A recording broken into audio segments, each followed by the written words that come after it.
সাহাবায়ে কেরামদের মধ্যে খোলাফায়ে রাশিদিনদের একটা আমল আছে। নবীজির পরে যারা খেলাফতের দায়িত্ব পালন করেছেন, হযরত আবু বকর সিদ্দিক রাদিয়াল্লাহু তাআলা আনহু, হযরত ওমর ফারুক রাদিয়াল্লাহু তাআলা আনহু, হযরত ওসমান যুন্নুরাইন রাদিয়াল্লাহু তাআলা আনহু, হযরত মৌলা আলী কাররামাল্লাহু তাআলা ওয়াজহুল করিম। আমার যুবক ভাইরা, একের পর এক ইমামে আলী মুকাম ইমাম হুসাইন রাদিয়াল্লাহু তাআলা আনহু পর্যন্ত এভাবে ইসলামের আমানতধারিতা জিম্মাদারির মাধ্যমে চলে আসছে। কালের বিবর্তনে আজকে আমাদের মাঝে অনেক ভেজাল ঢুকে গেছে। ঢুকে যাওয়ার কারণে নেতৃত্ব শূন্যতায় আমরা ভুগি। আমার ভাইয়েরা, আজকের এই মাহফিল যারা এসেছেন, অনুরোধ করে বলবো, সাহাবায়ে কেরামের সমালোচনা করা যাবে না। মান সাব্বা নাবিয়্যান ফাকতুলুহু, যেই ব্যক্তি নবীকে গালি দিবে তাদেরকে কতল করা ওয়াজিব।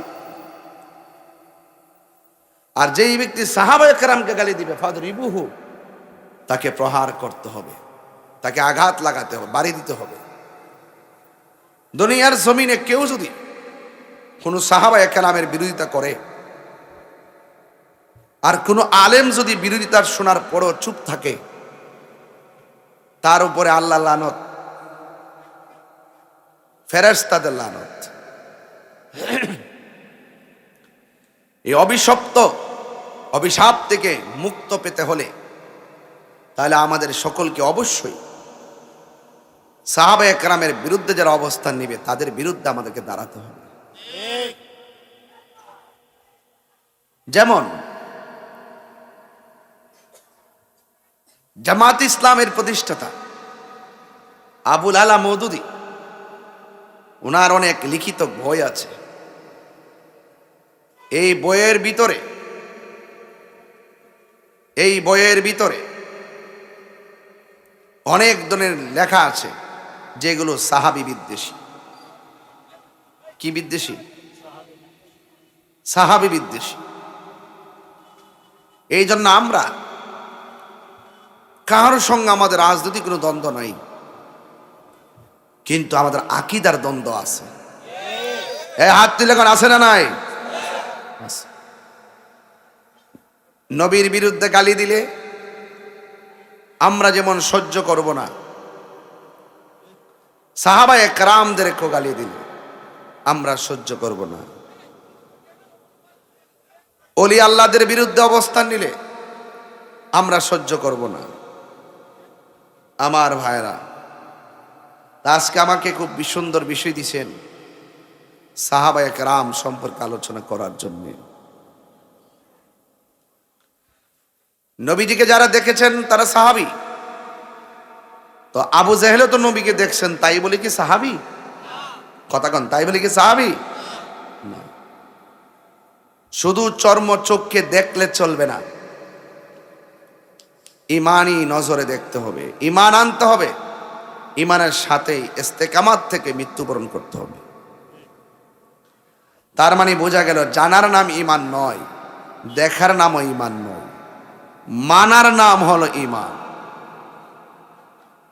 সাহাবায়ে কেরামকে যারা দেখেছেন তারা তাবিকে যারা দেখেছেন তারা তাবে। এইভাবে আইমে মুজতাহিদিন মুতাকাদ্দিমিন সলফে সালিহিন কুতুব আবদাল গাউস ওলি আল্লাহ একের পর এক আস্তে আস্তে আমাদের এই পর্যন্ত এসেছে। এই জন্য আপনারা জবান খুলে বলুন, আমরা কি সাহাবায়ে কেরামকে ভালোবাসবো নাকি ঘৃণা করব? তাহলে সাহাবী সম্পর্কে, শানে সাহাবা সম্পর্কে আপনাদেরকে ধারণা দিলাম। আমাদের সমাজে দুই ধরনের মানুষ আছে। এক শ্রেণী মানুষ আছে মুনাফিক। মুনাফিক তো নোয়াগাঁও নাই, আছে কিনা বলেন? এই মুনাফিক যুগে যুগে ছিল। হযরত আবু বকর সিদ্দিক রাদিয়াল্লাহু তাআলার আমলে একজন লোক ছিল, নাম হলো মুসাইলামাতুল কাজ্জাব। সে নিজেকে নবী দাবি করছিল। নাউজুবিল্লাহ কইতেন না। ওই মুহূর্তে যে সাহাবী ওই মুসাইলামাতুল কাজ্জাবের বিরুদ্ধে যুদ্ধ করেছেন তিনি হলেন হযরত আবু বকর সিদ্দিক রাদিয়াল্লাহু তাআলা আনহু।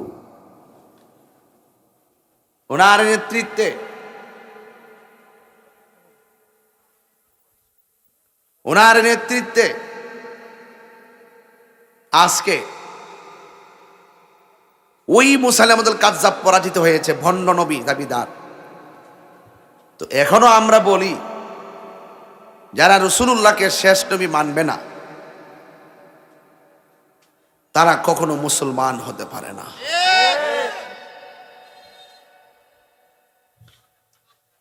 আল্লাহর হাবিব হুনাইনের যুদ্ধ থেকে ফিরে আসার সময় এক জায়গায় বসলেন, নামাজের সময় হয়ে গেল।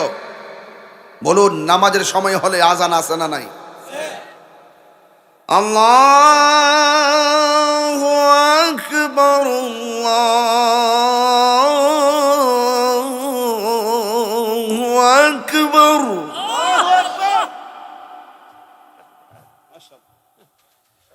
আশহাদু আল্লা ইলাহা ইল্লাল্লাহ,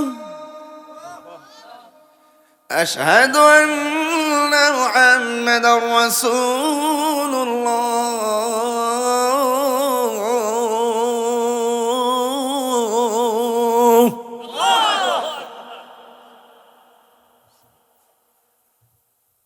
হুনাইনের যুদ্ধ থেকে ফেরার পথে আজান যখন দিল, একদল কাফের পাশে দাঁড়ায় রয়েছে, দাঁড়ায়া রসিকতা করে, টিটকারি করে, মস্কারা করে।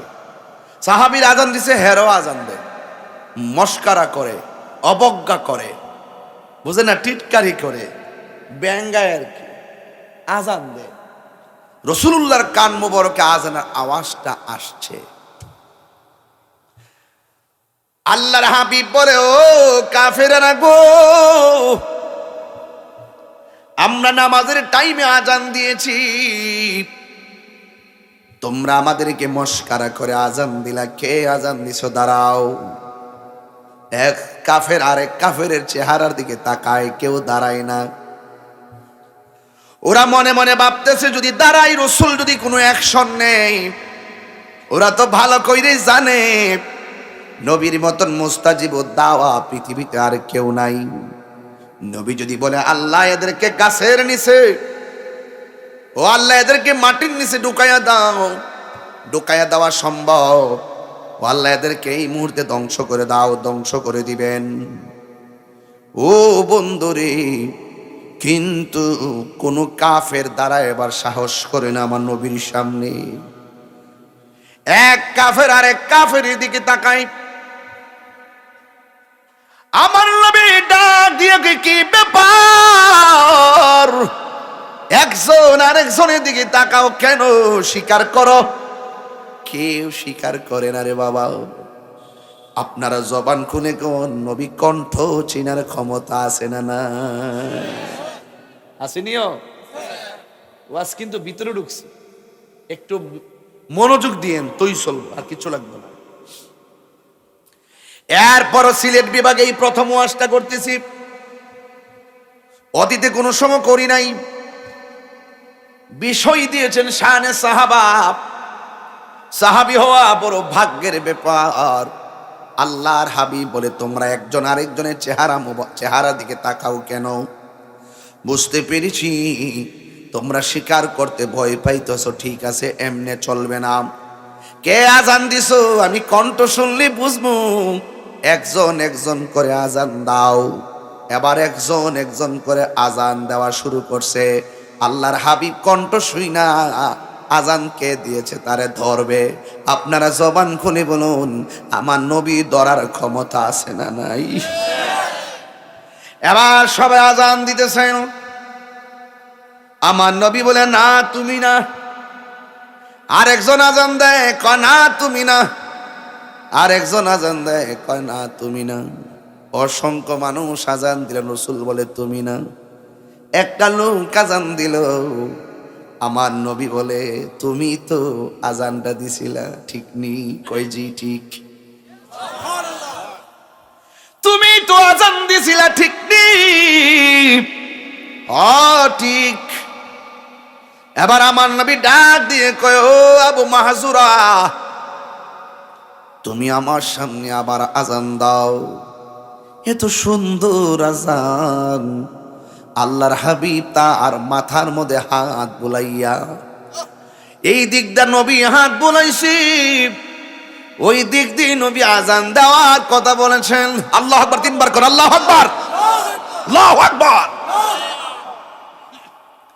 আল্লাহর হাবিব তার কণ্ঠটা এত পছন্দ হয়েছে, দেখছেন না, সুর শুনলে মানুষ পাগল হয়ে যায়। এখন তো আগের দিনটা নাই।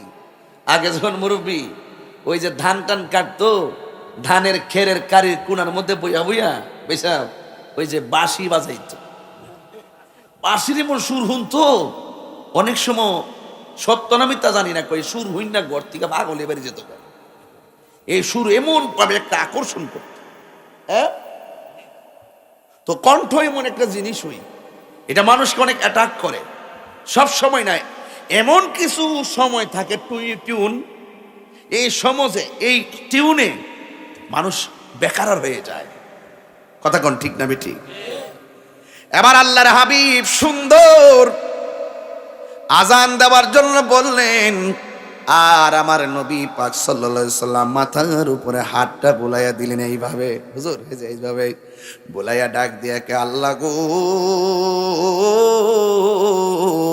ও আল্লাহ, এই পাগলটারে দিনের জন্য কবুল করে না।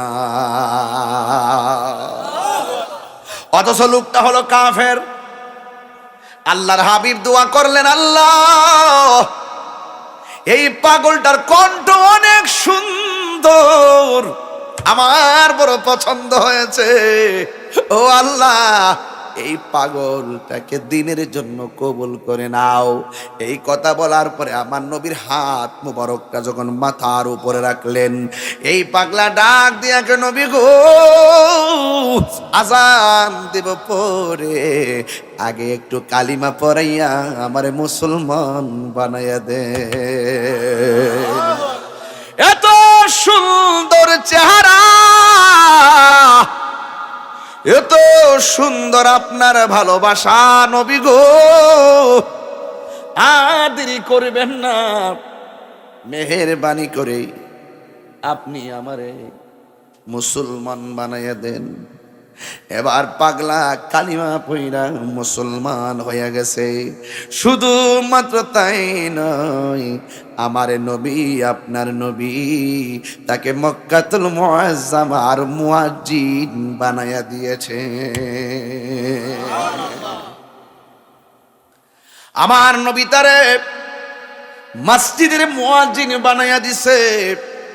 কাফের সাহাবী হইয়া গেছে, ইসলাম ধর্ম গ্রহণ কইরা আবু মাহজুরা হইয়া গেছে। হাদিসে দেখবেন অনেকগুলা হাদিস, আন আবি মাহজুরা রাদিয়াল্লাহু তাআলা আনহু قال, এইভাবে অসংখ্য হাদিস আবি মাহজুরা বর্ণনা করেছেন। আল্লাহর হাবিব সাল্লাল্লাহু আলাইহি সাল্লামের সাহাবী হওয়ার পর আবি মাহজুরা এই দিক দিয়ে চুল কাটে।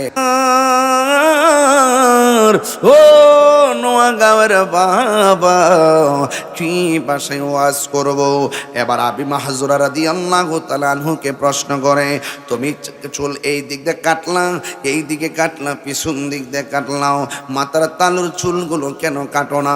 ইতিহাস প্রমাণ করে এই আবু মাহজুরার চুলগুলো লম্বা হতে হতে কাদের মধ্যে পড়ে গেছে, একদম লম্বা হতে আছে। কোনোদিন এই চুলগুলা সে কাটে নাই, কোনোদিন চুলগুলার স্পর্শ করে নাই। ডাক দিয়া বলে, আবি মাহজুরা, সব চুল তুমি কাটো, এই মাঝখানে চুলগুলা কেন কাটো নাও? এবার আবু মাহজুর রাদিয়াল্লাহু তাআলা আনহু বলেন, এই চুলগুলা কেন কাটে না জানুনি? এই চুলগুলোর মাথার উপরে আল্লাহর হাবিবের নূরানি হাত মুবারকের স্পর্শ লেগেছে। আমি যদি আমার চুলের মাথা কেটে ফেলি তাইলে তো আমার নবীর স্পর্শের জায়গা আমার থেকে বিয়োজন হয়ে যায়, আলগা হয়ে যায়। এই জন্য আমি যতদিন বাঁচব রে ও দুর্গাপুরের বাবা, এবার আমি মাহজুরা বলে আমার মরণ হয়ে গেলেও আমি আমার মাথার এই উপরের চুলগুলো আমি কোনোদিন কাটবো না। এই জন্য আমি বলেছি সাহাবায়ে কেরাম নবীরে কেমন ভালোবাসতো, এমন ভালোবাসতো সাহাবায়ে কেরাম নবীর জন্য জীবন দিয়ে দিত। কিন্তু আমার নবীর সাহাবায়ে কেরামের ইতিহাস অত্যন্ত গুরুত্বপূর্ণ ইতিহাস। নবীর একজন সাহাবী যার নাম হলো খালিদ ইবনে ওয়ালিদ। জবান খুলে কোন নাম কি? খালিদ ইবনে ওয়ালিদ।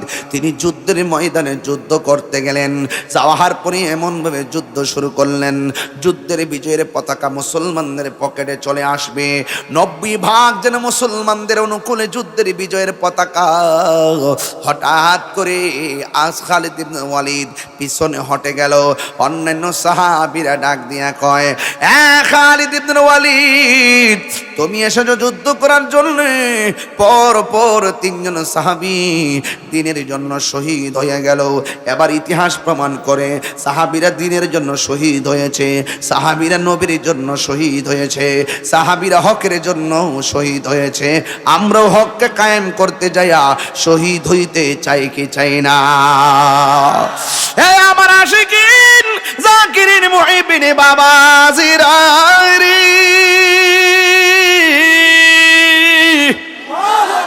এবার খালিদ ইবনে ওয়ালিদ ডাক দিয়া বলে, আমি কেন পিছাই গেছি জাননি? কই কেন? কই আমার মাথার হেলমেটটা পড়ে গেছে, আমি হেলমেটটার কারণে যুদ্ধের মাঠ থেকে পিছাই গেছি। এবার অন্যান্য সাহাবীরা বলেন, 90% আমরা যুদ্ধ জয়ের সম্ভাবনা, আপনি পিছাই গেলে তো আমরা যুদ্ধে হেরে যাব, আপনি কেন যুদ্ধে পিছনে হটলেন? কই আমার মাথার হেলমেটটা পড়ে গেছে। কই প্রয়োজনে আমাদের তলোয়ার আপনার হাতে নেন, তারপর আপনি পিছাবেন না। প্রয়োজনে আমাদের মাথার হেলমেট আপনার হাতে মাথায় নেন, এরপর আপনি পিছাবেন না দয়া করে। খালিদ ইবনে ওয়ালিদ ইতিহাস প্রমাণ করে, হাদিসের ভাষায় প্রমাণ করে, খালিদ ইবনে ওয়ালিদের একটা উপাধি আছে, সাইফুন মিন সুয়ুফিল্লাহ। আল্লাহর যত তরবারি আছে খালিদ ইবনে ওয়ালিদকে তরবারি সমূহের ভিতরে একটা তরবারি বলা হয়। এই জন্য খালিদ ইবনে ওয়ালিদ কয়, না না না, তোমাদের তলোয়ার নিলে চলবে না, তোমাদের হেলমেট মাথায় নিলে চলবে না। আমি কেন পিছাই গেছি জানুনি? আমার গায়ের মধ্যে কোনো শক্তি নাই, আমার সব শক্তি হলো হেলমেটের ভিতরে। এবার সাহাবায়ে কেরাম হেলমেট তালাশ করতেছে, ঘোড়ার পায়ের তলে লাইগা হেলমেটটা ধুলার মধ্যে মিশে গেছে। একটা সাহাবী হেলমেটটা পাইলেন, পাওয়ার পরে খালিদ ইবনে ওয়ালিদ এই হেলমেটটা মাথায় লাগাইয়া হাতের মধ্যে তলোয়ারটা নিয়ে আবার দাঁড়ায় গেছে। এত শক্তি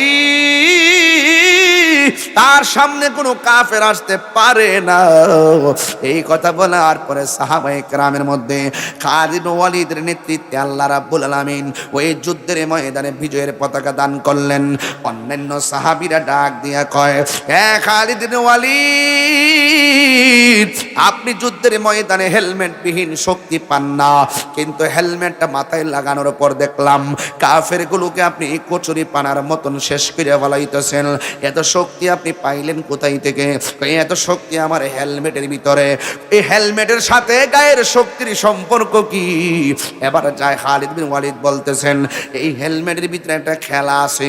কই হেলমেটের ভিতরে ছিল আমার নবীর মাথা মুবারকের চুল মুবারক।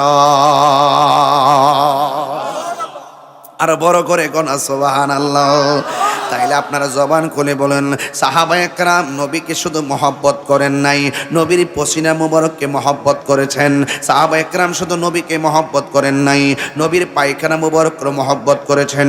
সাহাবায়ে কেরাম শুধুমাত্র নবীকে মহব্বত করে নাই, নবীর প্রস্রাব মুবারককে মহব্বত করেছেন। হযরতে উম্মে আইমান ডাক দিয়া কয়, নবী গো, প্রস্রাব মুবারকগুলো আমি ফেলে দেই, আল্লাহর হাবিব বলে ফেলে দাও। এই কথা বলার পরে হযরতে উম্মে আইমান, আমার নবী ডাক দিয়ে কয়, উম্মে আইমান, আমার প্রস্রাব মুবারকগুলা কি করেছো? প্রস্রাব মুবারকগুলা কি করেছো? উম্মে আইমান বলতেছেন, আমি পাহাড়ের পাদদেশে কেমনি আপনার প্রস্রাব মুবারকটা রাখি? আপনার প্রস্রাব মুবারকের যোগ্য তো সেই জায়গা না। আমি কেমনে একটা জরাজীর্ণ জায়গার ভিতরে আপনার প্রস্রাব মুবারকটা রাখবো গো নবী? আমি পছন্দ করি নাই। শেষ পর্যন্ত মনে মনে ভাবলাম, আমি প্রস্রাব মুবারকটা পান করে ফেলি। এবার প্রস্রাব মুবারকটা পান করে ফেলাইছি। আল্লাহর হাবিব বলে, উম্মে আইমান গো, তুমি তো আমার প্রস্রাব মুবারকটা পান করলা না। যেই পেটের ভিতরে আমার প্রস্রাব মুবারক ঢুকেছে, এই দেহের জন্য আল্লাহর জাহান্নামের আগুন হারাম হয়ে গেছি। আর জোরে জোরে কন্যা আল্লাহু আকবার। এই হলো নবীর প্রতি সাহাবায়ে কেরামদের প্রেম। ও যুবকের দল, কি ভাষায় আমি বুঝাইতাম রে? আমার নবী আপনার নবীর একজন প্রিয় সাহাবী, যার নাম হলো হযরতে তালহা। জবান খুলে কোন নামটা কি? এই আওয়াজে মানে না, জোরে জোরে কোন নামটা কি? হযরতে তালহা রাদিয়াল্লাহু তাআলা আনহু আমার নবীর সঙ্গে যুদ্ধের ময়দানে চলে গেল।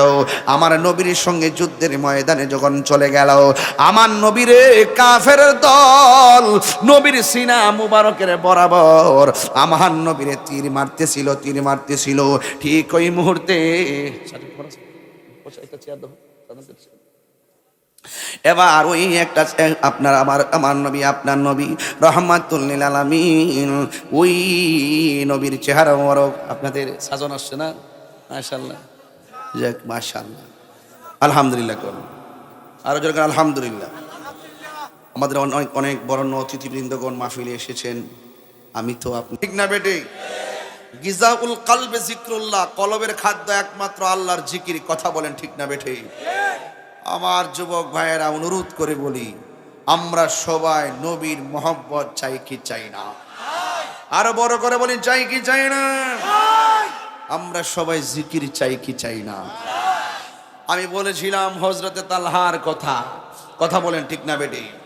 সাহাবায়ে কেরাম নবীকে ভালোবাসেন জীবনের চাইতে কম না বেশি? এই বড় করে বলেন, কম না বেশি? আমরা চুনারঘাটবাসী, মাধবপুরবাসী, নোয়াগাঁওবাসী, দুর্গাপুরবাসী, আমরাও চিকুয়াবাসী, সবাই বলুন করইতলাবাসী, আপনারা আওয়াজ করে বলুন, আমরা নবীজিকে জানার চাইতে বেশি মহব্বত করতে চাই কি চাই না?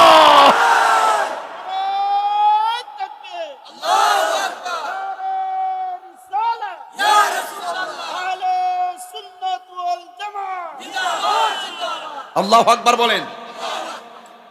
সাহাবায়ে কেরামের সামনে নবীকে তীর মারতেছে, তো সাহাবার শানটা বুঝবেন না কেমন?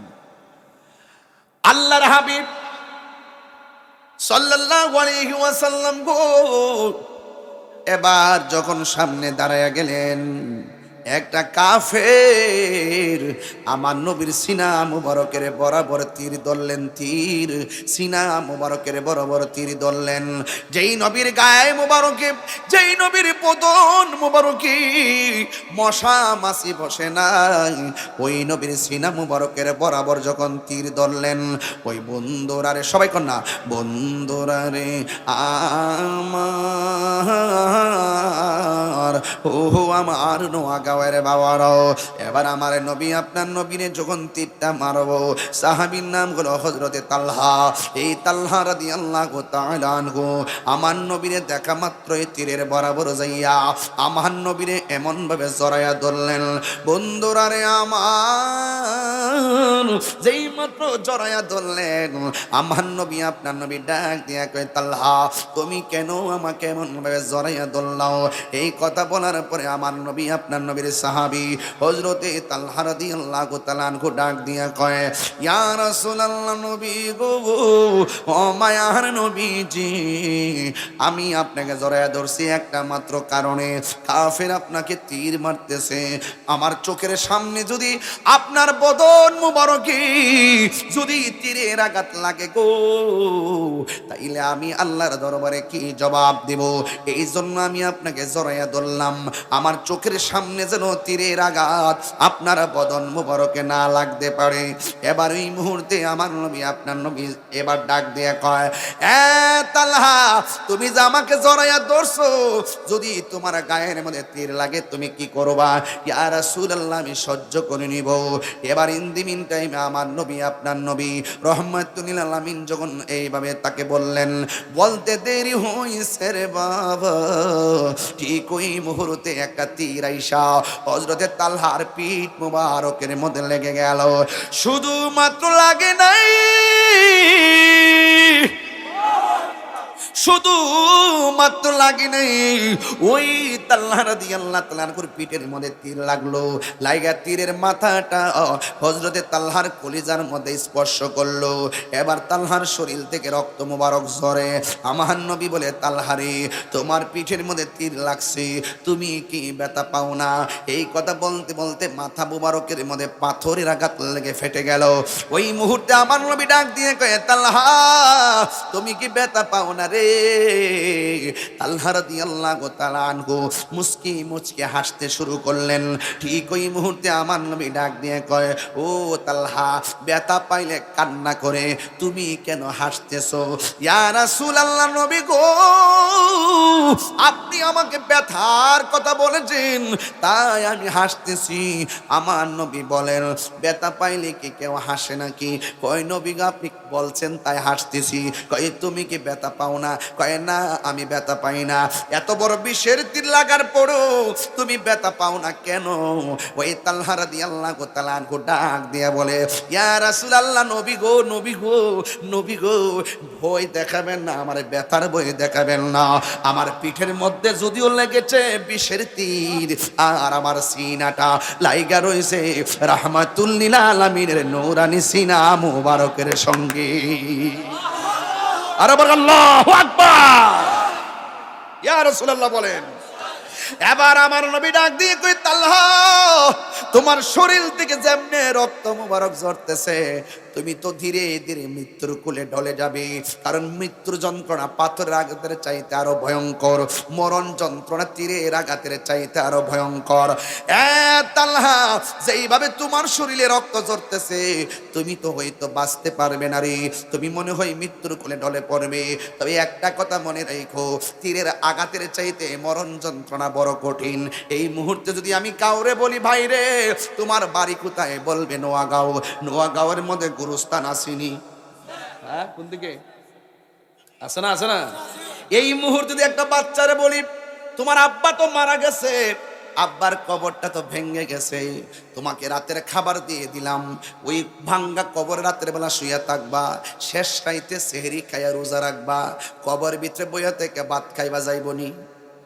ও আল্লাহ, রাইতইলে ডরাই, রাইতি পোহাইলে ডর বয়স কলি বইলা যায়, দিনে রাইতে তোমার বান্দা হলবে যেন পাই, আল্লাহ রাইতইলে ডরাই, রাইতি পোহাইলে ডর বয়স কলি বইলা যায়। আল্লাহ, আমি সৃষ্টি, তুমি স্রষ্টা, আমার কি বা সাধ্য, যখন তখন উইরা যাইতে এই তাহিরি বাধ্য। আল্লাহ, আমি সৃষ্টি, তুমি স্রষ্টা, আমার কি বা সাধ্য, যখন তখন উইরা যাইতে এই তাহিরি বাধ্য। সব ক্ষমতার প্রতিপাদ্য হর হামেশা গাই, আল্লাহ রাই তৈল তৈলে ডরাই, রাতি পোহাইলে ডর বৈশ কলি বইলা যায়। আল্লাহ রাই তৈলে ডরাই, রাতি পোহাইলে ডর বৈশ কলি বইলা যায়। দিনে রাইতে তোমার বন্ধ খলবে যেন পায়, দিনে রাইতে তোমার বন্ধ খলবে যেন পায়। আল্লাহ রাই তৈলে ডরাই, রাতি পোহাইলে ডর বৈশ খলি বইলা যায়। মরণের কথা এমনি ভাল লাগে না, মরণ নিয়ে ভাবতে ভাল লাগে না। যেই দিন নোয়াগাঁও ভাঙ্গা করে সামনে আজরাইল আসবে রে, সেই দিন বুঝবা মরণ কত কঠিন। এবার তালহা রাদিয়াল্লাহু তাআলা আনহুকে আমার নবী বলেন, হাজার তীরের আঘাতের চাইতে মরণের আগে রে সাকরাতুল মউতটা শুরু হয়, এটা কেমনে রে সহ্য করবে তালহা? এই কথা শুইনা তালহা রাদিয়াল্লাহু তাআলা আনহু মুচকি মুচকি হাসতে শুরু করলেন। আমার নবী ডাক দিয়ে কয়ে, তালহা তুমি কেন মুচকি মুচকি হাসতেছো? টানদেন না বন্ধুরা রে, ও আমার যুবক ভাইরাও, ও আমার নোয়াগাঁওয়ের বন্ধুরা গো, ও আমার যুবক ভাইরা, এবার আমার নবী আপনার নবী ডাক দিয়া বলেন, তুমি যদি মৃত্যুর যন্ত্রণা, তো মরণের পাথরের আঘাতের চাইতে আরো কঠিন, এই মৃত্যুর যন্ত্রণা তুমি সহ্য করবে কেমনে? এই কথা শুই না আমার নবী মুচকি মুচকি হাসতে, হযরতে তালহা রাদিয়াল্লাহু তাআলা আগের চাইতে বেশি মুচকি মুচকি হাসতেছেন। আল্লাহর হাবিব ডাক দিয়ে কই, তালহা গো, তোমাকে আমি পাথরের আঘাতের কষ্টের কথা বললাম, তুমি কান্না না করে হাসলা বুঝলাম, কিন্তু এখন মরণের কষ্টের কথা বললাম, তুমি কান্না না করে আরো আগের চাইতে বেশি আনন্দ করতেছো, কারণ কি?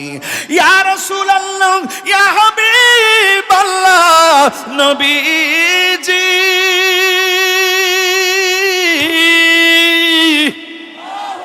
ও মায়ার নবীজি, আপনি আমাকে মরণের কষ্টের কথা বলছেন, তাই আমি হাসতেছি। আমার নবী বলে, কষ্টের কথা শুনলে কি কেউ হাসে নাকি? ও নবী, আমি মরণের কষ্টের ভয় করি না, আমি আজরাইলের ভয় পাই না, আমার রূহ নিলে গো আমি ভয় পাই না, আমার হাজার কষ্টের তুফান নিয়ে আইলে আমি ভয় পাই না। নবী বলে, কেন রে? তালহা বলে, নবী গো, নবী গো, নবী গো, যেই তালহার চোখের সামনে আমার নবী, যেই তালহার সিনার মধ্যে আমার নবী, আজরাইল আসবে কখন, নিবে কখন, নবী থাকলে তো আমার মরণের জ্বালার ভয় না।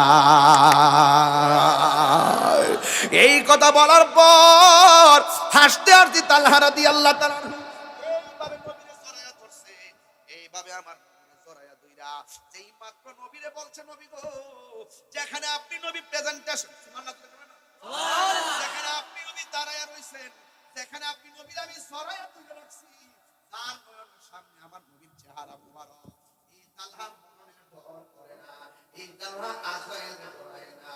এই কথা বইলা বইলা হাসতে হাসতে তালহা দুস্তের মতো দুনিয়া থেকে বিদায় হয়ে গেছে। এই হলো আমার নবীর প্রতি সাহাবায়ে কেরামের ভালোবাসা। জোরে জোরে কি হাত দিলে আল্লাহু আকবার বলা যাবে না? এমন একটা ভালোবাসা আমরা চাই কি চাই না? আরো জোরে বলো, চাই কি চাই না? যেই সাহাবারা নবীর জন্য রক্ত দিল, যেই সাহাবীরা নবীর মহব্বতে জীবন দিল, ওই সাহাবার বিরুদ্ধে কেউ কথা বল, এই দিকটা চুল কাটে, এই দিকটা কাটে, কিন্তু তালুর উপরে চুলগুলা কাটে না। এবার সাহাবীরা ডাক দিয়ে, আবু মাহজুরা, তুমি সব দিকের চুলগুলা কাটো, কিন্তু মাথা আর তালুর চুলগুলা তুমি কেন কাটো না? এই কথা বলার পর আবু মাহজুরা চোখের পানি ফেলাইয়া ডাক দিয়ে কই, আমার মতো সৌভাগ্যবান আর কেউ নাই, পাইলে নিরাল